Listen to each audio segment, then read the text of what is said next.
Olá, estudantes. Espero que estejam todos bem. Estava gravando a aula e tive que interromper no meio da gravação, mas eu gravo de novo. Bom, a gente está dando sequência ao conteúdo de filosofia, aquele desenvolvimento da modernidade, das revoluções burguesas, do iluminismo, né?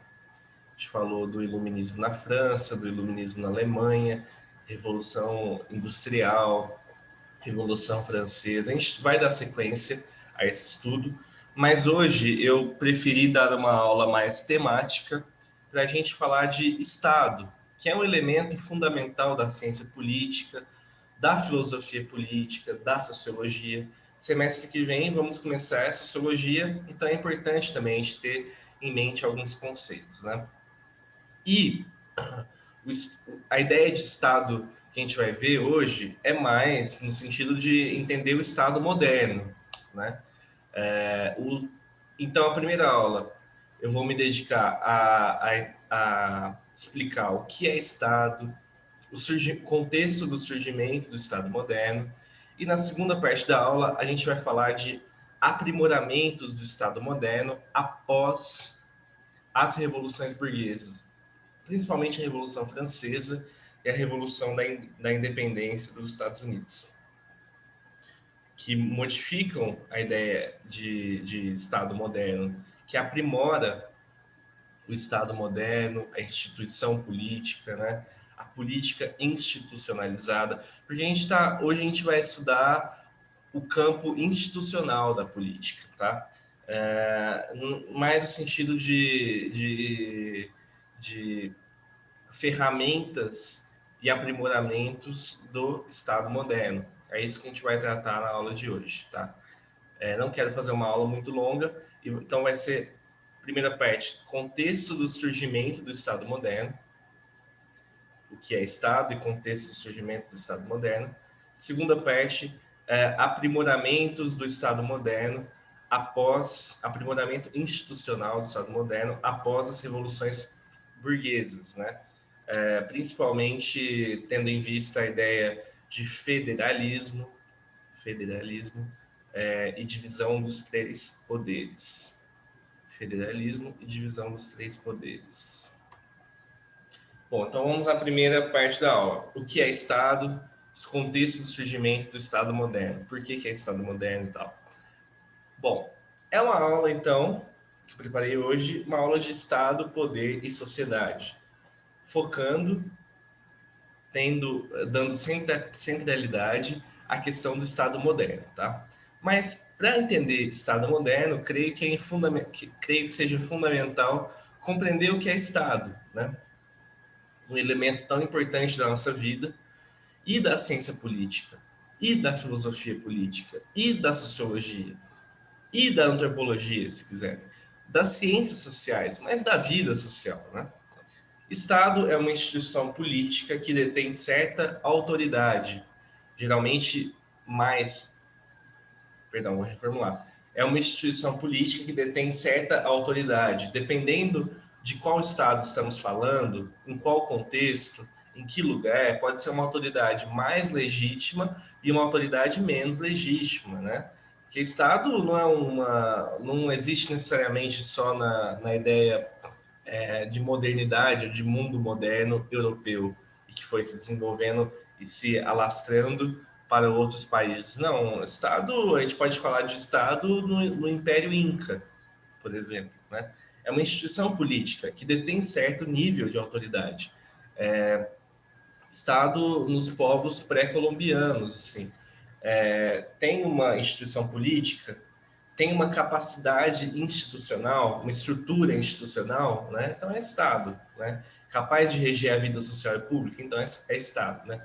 O que eu quero dizer para vocês é que o Estado não é necessariamente uma invenção, não é necessariamente um fundamento da vida, exclusivamente da vida europeia, né? Não é, tá? Mas hoje a gente vai tratar do Estado moderno que se desenvolve na Europa.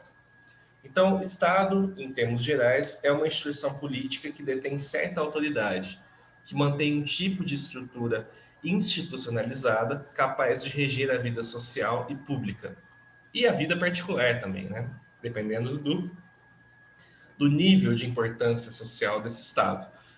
Lembrando, Estado, então, faz parte da vida humana, faz parte do processo civilizatório, tá? Na medida em que existem instituições políticas que detêm autoridades em várias partes do mundo, desde a antiguidade, mas hoje a gente vai ver principalmente a ideia de Estado moderno que se desenvolveu na Europa e se difundiu para todo o mundo, né?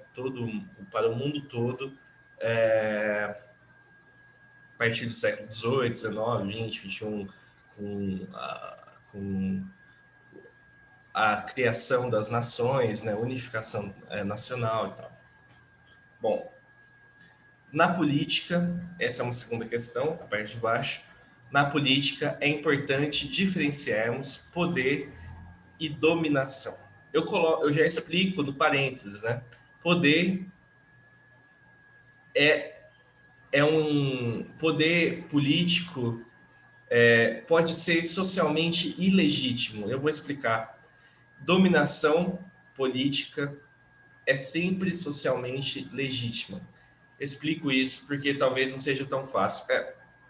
Na verdade, quem tem um domínio social possui poder. Então, eu estou falando de duas formas de poder. Mas na dominação é um poder socialmente legítimo, é um poder aceito socialmente, tá? Na primeira, quando eu falo de poder que pode ser socialmente ilegítimo, eu estou falando que às vezes um grupo social detém poder na sociedade e isso não é legítimo, tá? Eles são poderosos, eles fazem parte de alguma elite, quem detém poder ilegítimo. Eles fazem parte de alguma elite, mas o povo, as camadas sociais mais baixas, podem se revoltar contra eles. Não aceitam esse poder, não aceitam a dominação. Tá? Então, o poder que é socialmente ilegítimo pode vir com essas características. Agora, quando se trata de dominação, é sempre socialmente legítima, é sempre aceita pelo povo. O que eu quero dizer por legitimação? Por aceitação, por ter uma autoridade que tem plena aceitação social. E isso o Estado moderno adquiriu muito bem, né? Essa dominação, porque por mais que hoje a gente está vivendo numa crise do Estado moderno, né? É normal você ouvir que o Estado não serve para nada e tal, só para roubar dos pobres. Isso tem tudo a ver também com o neoliberalismo, com o capitalismo, que é muitas vezes colocado como uma ideologia até muito simplista, muito errônea até também, porque não existe capitalismo sem Estado, mas enfim, isso é outra questão. Mas o que eu estou falando por mais que a gente viva numa crise do Estado, né, e vive mesmo numa crise do Estado moderno, do Estado da democracia liberal, a gente vive. Desde o começo do mundo moderno, o Estado moderno foi a instituição mais dominante do mundo moderno, tá?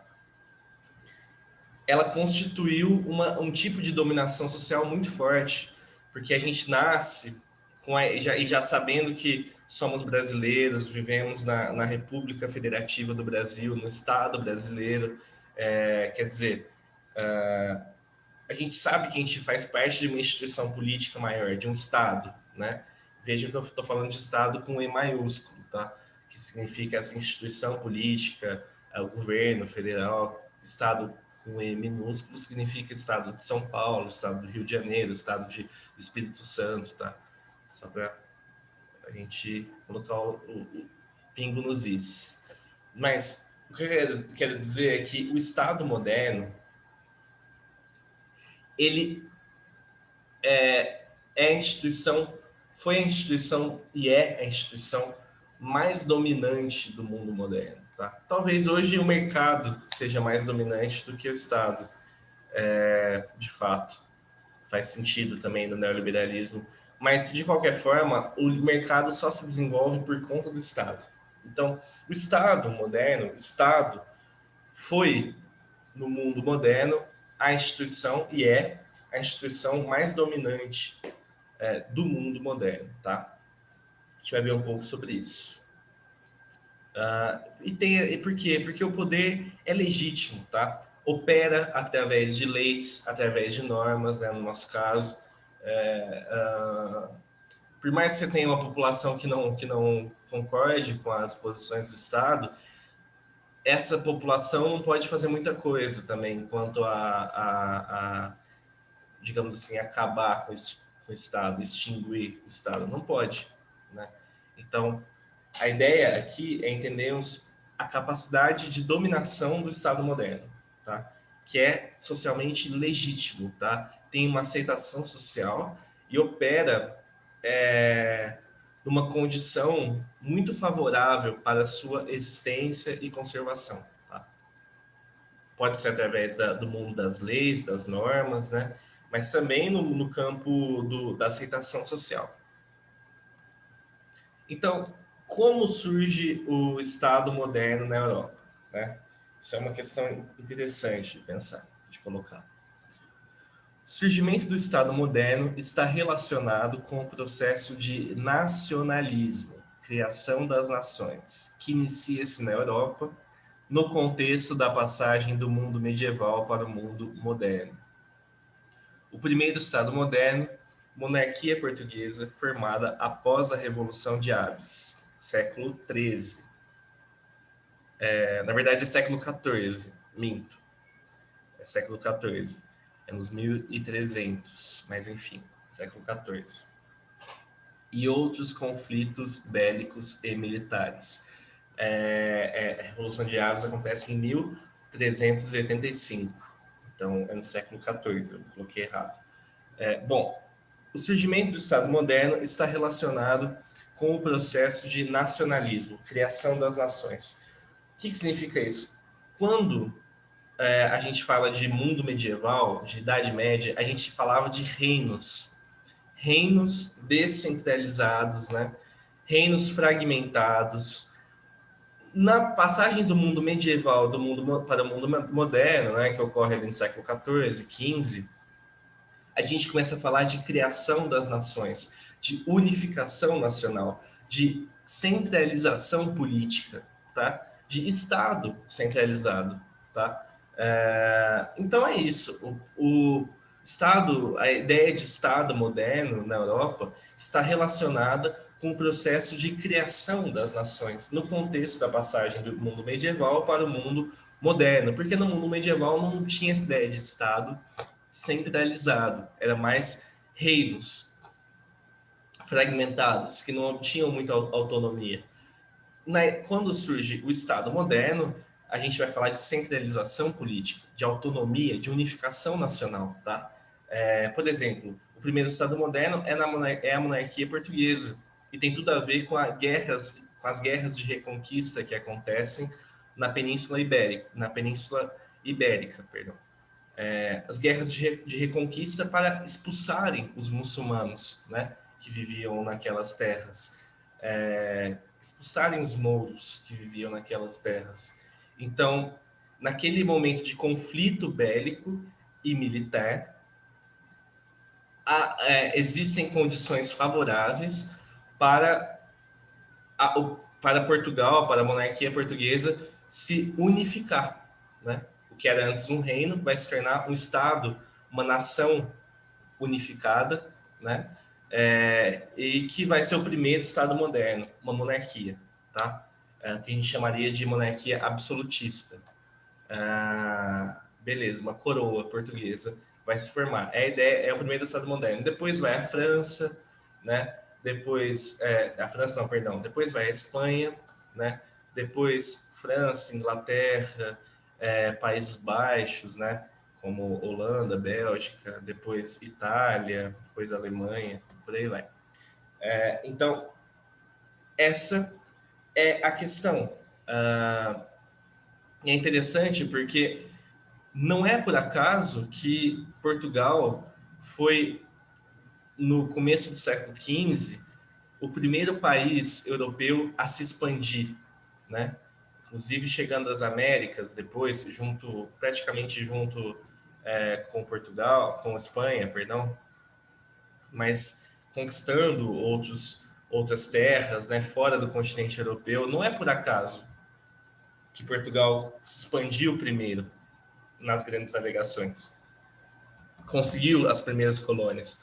Não é por acaso, porque o Portugal, naquela época, era um dos únicos países da Europa. Era um dos únicos estados, países unificados, né? Era um dos únicos. E isso é importante porque o Estado pode prover recursos, investimento para as expedições, para as grandes navegações. É crucial ter um Estado arrecadando imposto. O Estado tem uma condição econômica muito mais favorável do que qualquer outra empresa privada, né? Então, o Estado português, a monarquia portuguesa, a coroa, foi importante para captar recursos, né? E depois investir nas expedições e nas grandes navegações, né? Então tem tudo a ver.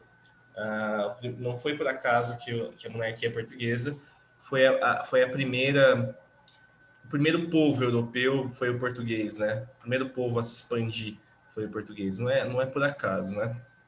Outra coisa que me chama atenção é que geralmente, em geral, os países se unificaram na Europa, né, e depois veio a criação do Estado moderno em cada país que se unificou, né, seja Países Baixos, seja Portugal, Espanha. Geralmente, essa unificação nacional, essa formação de Estado moderno, veio como resultado de conflitos bélicos e militares. Tá? Veio de guerras, de processos de coerção, né? E que o povo não tinha muita chance de escolher, não. Guerras aconteciam, movimentos, às vezes, separatistas, né? Movimentos de unificação aconteciam, o povo não tinha muita chance de escolher ou de fazer parte desse agrupamento, tá? Na verdade, sendo bastante prático e realista, o processo, então, de criação do Estado moderno, ele é resultado de guerras, tá? Pega o Brasil, por exemplo. Ninguém chegou aqui e quis integrar o indígena, o negro, africano, escravizado, naquela civilização que o português colonizador estava montando, né?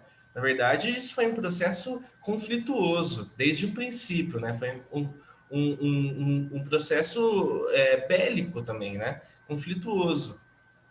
E é problemático isso, né? Porque a gente as nações, o Estado moderno, não nasce a partir de conjuntos sociais democráticos. Não, nasce a partir de conflitos bélicos, né? De avanços militares, de unificações forçadas, de separações forçadas. E isso, se pegar a Europa, de novo como exemplo, a gente vê resquícios disso até hoje. Pega os problemas separatistas da Espanha, né? Lá são enormes, né? Porque antes existiam os reinos, cada reino possui certa cultura, certa unificação cultural, de costumes, valores. Então, até hoje existem conflitos separatistas, né? Movimentos separatistas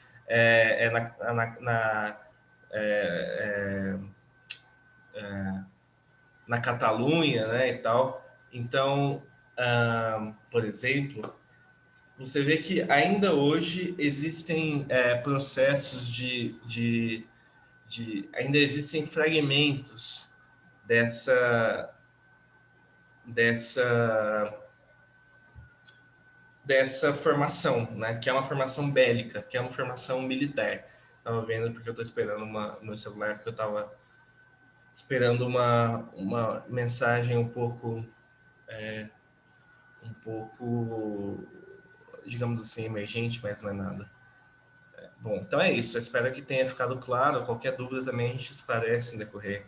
Mas imagino que faça sentido também, né? Porque, assim, a política tem que ser vista de uma forma mais realista, né? Parar com um pouco de idealismo. A ideia aqui que eu estou querendo propor é Estado moderno, a formação do Estado moderno resulta de conflitos, de guerras, né? Desde o princípio, tá? E a gente vê resquícios disso até hoje. Pega a Espanha, pega o movimento separatista da Catalunha. Quer dizer, ou se quiser ir nos países que foram colonizados, como o Brasil, é, a ideia de nação no Brasil sempre foi problemática. A ideia de Estado sempre foi problemática.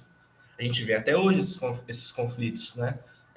Quando a gente pode falar, quando a gente for falar de preservação, preservação de comunidades indígenas.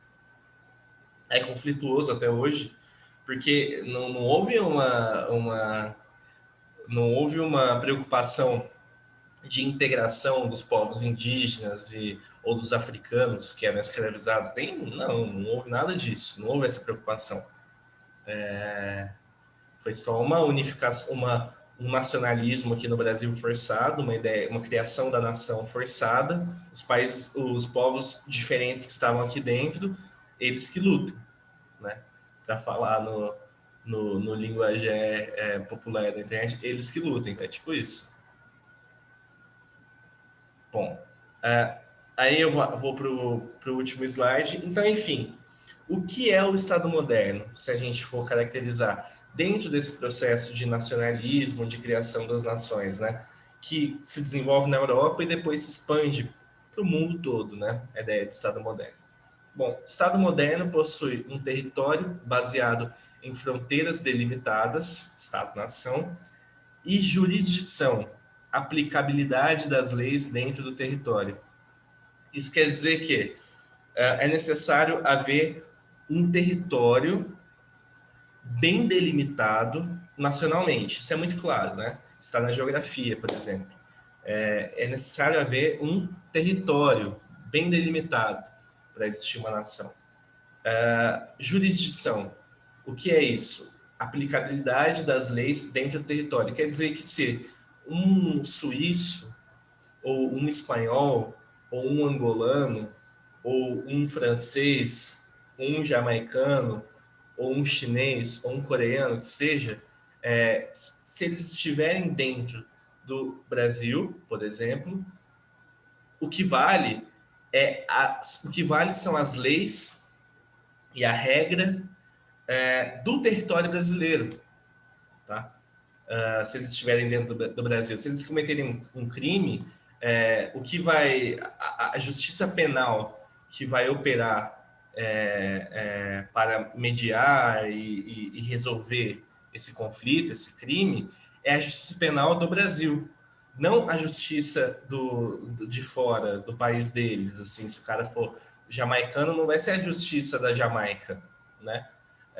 O que vale, se ele estiver dentro do território, o que vale é a justiça brasileira, o que vale é a política institucional brasileira. Essa é a ideia de jurisdição. Quer dizer, dentro do território nacional, a autoridade legítima é nacional, né? Independente se a pessoa for jamaicana, angolana, francesa, coreana, tá? E eu não, bom, a gente poderia falar, às vezes é muito comum falar o que é Estado, o que é Estado moderno, é uma unificação cultural e uma unificação de língua, né? Idioma, mesma língua, idioma, perdão. É muito comum usar também esse conceito, né? Assim, essa explicação para trabalhar o conceito de Estado moderno, que é necessário existir uma unificação cultural e de língua, mas não, né? Porque pega o Brasil, vamos pegar o Brasil como exemplo. A única língua falada dentro do território brasileiro é o português? Não, porque existem línguas de matrizes indígenas que são faladas dentro do território brasileiro.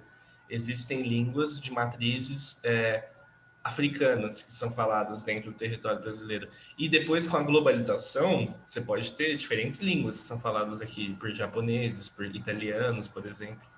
Quer dizer, então é muito problemático falar de uma unificação cultural e de uma unificação cultural e de línguas, por exemplo. É problemático, né? Você pega no Canadá, lá as pessoas falam Quebec, as pessoas falam francês, no resto do Canadá é inglês, né? Mas também tem as línguas dos nativos, dos povos indígenas, dos povos nativos, né, originários e tal. Então, quer dizer, é difícil falar de uma unificação cultural e de línguas, né? É muito difícil. Então, é claro que existe uma padronização, padronização de condutas, né? E de algum tipo de valor, porque moramos no mesmo país, algum tipo de costume ou de valor, moramos no mesmo país, mas é muito problemático você falar de uma unificação cultural, de uma unificação linguística, né? Na medida em que isso não existe. Por exemplo, no Brasil não existe. Tá? São várias culturas, são várias línguas, tá? Beleza, a língua portuguesa é a língua, digamos assim, oficial? Mas a gente não pode retirar a importância, né, e o protagonismo de povos indígenas, né, por exemplo, ou de povos de matriz africana, por exemplo. Que o Estado moderno também possui poder de mediação de conflitos e contradições. Quer dizer, qualquer embrólio, qualquer problema judicial, político, econômico, civil, né? Na rua, se alguém estiver matando outra pessoa na rua, quem resolve é o Estado. Quem resolve é a segurança nacional, portanto, o Estado, tá? No nosso caso, é a polícia militar, né? Que faz parte do Estado. Então, o Estado possui esse poder de mediação de conflitos, ou vai para o tribunal, e quem aplica as leis do tribunal é um operador do Estado, um juiz. É isso. Então, poder de mediação de conflitos e contradições. O Estado moderno se desenvolve também junto à economia de mercado, a economia capitalista, correto? Inclusive, a economia de mercado capitalista, ela só se desenvolve por conta do Estado moderno, né? Que é um grande empresário, que é uma grande instituição capaz de acumulação, de cooptar a acumulação de riqueza, tá? Sempre foi, desde o capitalismo comercial, das grandes navegações, né, até o capitalismo financeiro dos dias de hoje, tá? A ideia de o Estado moderno europeu, que começa na Europa, se desenvolve junto à economia de mercado, né? Então, a economia de mercado capitalista dependeu e depende muito do Estado moderno. Então, essa ideia de que Estado prejudica o capitalismo, Estado prejudica a economia, na prática não é assim. É um senso comum que, na verdade, isso não se dá na prática. Na prática, a economia de mercado capitalista sempre se desenvolveu com base, acompanhado, vamos dizer assim, com o desenvolvimento, pelo desenvolvimento do Estado moderno. Sempre foi algo... A economia de mercado capitalista sempre dependeu da capacidade política e econômica do Estado moderno, tá? O Estado moderno, por último, isso é uma definição importante, né, muito conhecida em Weber, sociólogo alemão, um dos clássicos da sociologia, Max Weber, o uso de monopólios da força. Bom, o Estado moderno possui monopólios e uso exclusivo. Só ele, o que é monopólio? Que faz parte, monopólio no mercado, por exemplo. Quando uma empresa tem um monopólio sobre um produto, quer dizer, ela vende ou produz unicamente, né? Tipo, só ela no mercado produz aquele produto. Isso é um monopólio, né?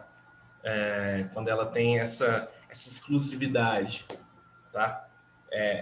Só ela pode fazer. Então, o Estado tem isso. O Estado tem usos exclusivos, tem monopólio. Só ele é capaz de operar tais situações e tais processos, tá? Como, isso é muito conhecido em Weber, a força, a coerção ou a violência. O monopólio da força física ou da coerção ou da violência, que seja. Quer dizer, só o Estado tem o monopólio da força. Só o Estado pode usar a força e a violência a seu favor. Por exemplo, um policial, que ali é um agente do Estado e que pode, se você estiver fazendo coisas erradas na rua, sei lá, agredindo alguém ou agredindo o policial pode usar a força legítima dele, policial enquanto agente do Estado, pode utilizar a força legítima dele e, inclusive, pode até te matar, né? Se for uma, digamos assim, se for defesa legítima do policial, né? Ele pode te matar. Quer dizer, o Estado ele possui o monopólio da força, da violência, da coerção, tá? Isso é muito claro na sociedade se a gente pensar nos policiais, né? Que podem utilizar da força física e da violência de forma legítima, socialmente aceita, né? Isso só o Estado faz. Mas também existem outros monopólios, outros usos exclusivos, tá? Tributos, tributos fiscais, quer dizer, monopólio do imposto, né? Só o Estado moderno pode tributar, só o Estado moderno pode cooptar ou captar impostos, dizendo captar. Só o Estado moderno, só o Estado pode captar impostos, correto?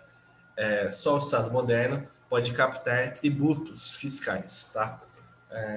Então, eu dando essa aula aqui para vocês, eu não poderia falar assim, do nada, ó, beleza, então vocês me devem R$ 200 porque eu tô tributando vocês aí, eu quero que vocês paguem um imposto para mim. Não, você vai falar, quem é você para querer que eu pague imposto para você? Vocês vão falar isso? Quem é você para eu pagar imposto, né? Nada a ver. E o Estado faz isso, né? O Estado ele tem o direito, o poder de fazer isso, de gerar impostos, de captar tributos fiscais, de captar dinheiro de impostos, né? Etc.